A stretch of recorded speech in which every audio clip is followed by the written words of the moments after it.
Hey everybody, and welcome here to Cubs Baseball Talk episode 2. And man, oh man, that was a heartbreaking loss to see. Cubs lose the series to the Guardians 2-1 and lose an almost comeback win in Game 3, 8-6, after Cubs come back and rally in the ninth, scoring 4 runs, but unable to seal the deal in extras. Cubs lose 8-6. They will be off to face the Milwaukee Brewers for 4 games. Drew Miley and Kyle Hendricks will get the starts for tomorrow and Tuesday, followed by Justin Steele and Marcus Stroman. And then after that, Cubs will be taking on the Yankees for a 3-game series and then head to the All-Star break. And speaking of the All-Star break, congratulations to Dansby Swanson for another All-Star selection. And congratulations to Marcus Stroman as well for making it to the All-Star game. Well deserved. He's been an absolute great pitcher for the Cubs and making his very first appearance in the All-Star game. Justin Steele, and how about him too as well, leads the league in ERA, and he has been a great pitcher for the Cubs as well, getting a lot of ground outs, as Justin Steele has also been racking up the Ks as of recently. Had 8 in the win against the Cardinals and had 6 against the Guardians on Friday. And as for the Cubs too, they've been struggling too as of late with the bats. I mean, you saw them finally waking up against the Guardians in the 9th inning.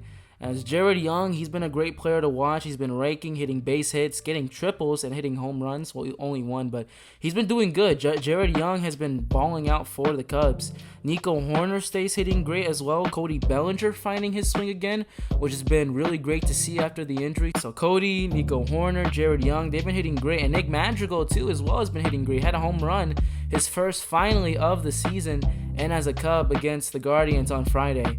However, Ian Happ and Suzuki, man, really just trying to get back their hitting. I mean, he had a 1-for-2 tonight, I believe, on Saturday against the Guardians, as him and Suzuki really have been struggling, unfortunately. Also want to talk about the pitching as well. Marcus Stroman and Justin Steele, no doubt the best 1-2 punchers in the MLB. They are ranked first in the major leagues in 1-2 ace punch-outs, as Kyle Hendricks has well been a solid pitcher.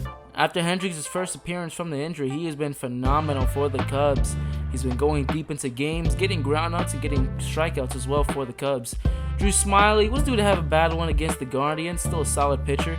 Can't wait to see what he does against Milwaukee tomorrow, as the main guy everybody will talk about that needs to improve is Jameson Taillon.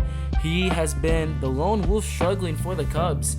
There you see again another bad performance, this time against the Guardians, allowing 5 to 6 runs in that loss. And I've been saying it as of recently too. I think the Cubs need to either send him down to AAA or just have him rest a little bit. Hayden Wesneski used to be the 5th rotation. I think the Cubs may need to bring him back, or if not Wesneski, maybe Keegan Thompson if he's healthy. I mean, Keegan has been kind of a no-show. Really don't know where he's actually gone.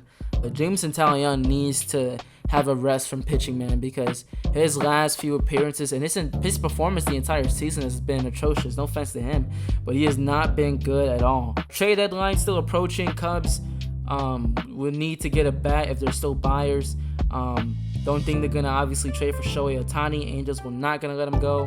Don't think that's going to happen. But the Cubs need to get something because their hitting has been atrocious. Our pitching, the Cubs pitching has really been what won them games in June. The Cubs finally had a winning record this year, this time in June, as it really was their pitching carrying them. Their bullpen has been phenomenal, and the 1-2 punch of Steele and Stroman has been great with Smyly and Hendricks, except for Taillon. But the pitching has been carrying the Cubs, but it has been the bats that has been inconsistent for the Cubs. One game they're hot, next game they're cold, and there's really just been a bad stretcher that needs to be fixed immediately from within. Then also, questioning maybe the Cubs should start thinking about firing Rossi. Maybe not, maybe it's just a bad take by me, but it's just, some decisions that I don't really agree with. Like, I thought they should have walked Josh Naylor at that position. You heard in the broadcast, they said him and Ramirez are responsible for 36% of the runnage support from the Guardians. So I thought Rossi should have walked him, get bases loaded, so that way there's a force out at every base. But then decided not to and ended up costing the Cubs. However, maybe it could have been avoidable because there was a play that the ball was hit between Hoerner and Swanson and they both collided to each other, allowing runners at first and third. But I don't know. It's just been a lot of bad breaks for the Cubs. That's one thing I can say for sure. Really frustrating, obviously, as well, in games where the Cubs, should have won, but they lost. And They were at high at one point, and then they started losing, so it's frustrating. Also want to give a shout out to Christopher Morel, man. He's been really consistent as well.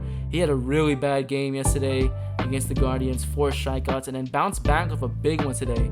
3 for 5 with a solo shot home run, and also got a big base hit up the middle that allowed the runner to reach third as the game tying runner, and got a base hit for a 2 RBI base hit that, you know, brought the Cubs within 1. Bellinger did his job, scored the tying run, but Morel's been consistent. We'd love to see some more of Miguel Amaya. He's been also batting pretty good. We'd love to see him bat some more, but hoping to see, you know, Tauchman get back because he's been struggling a little bit. Suzuki and Happ get back to it as well. Gonna be a big one against Milwaukee. You know, they're favored to still win the NL Central, as the Reds have also been batting hot and playing hot as well.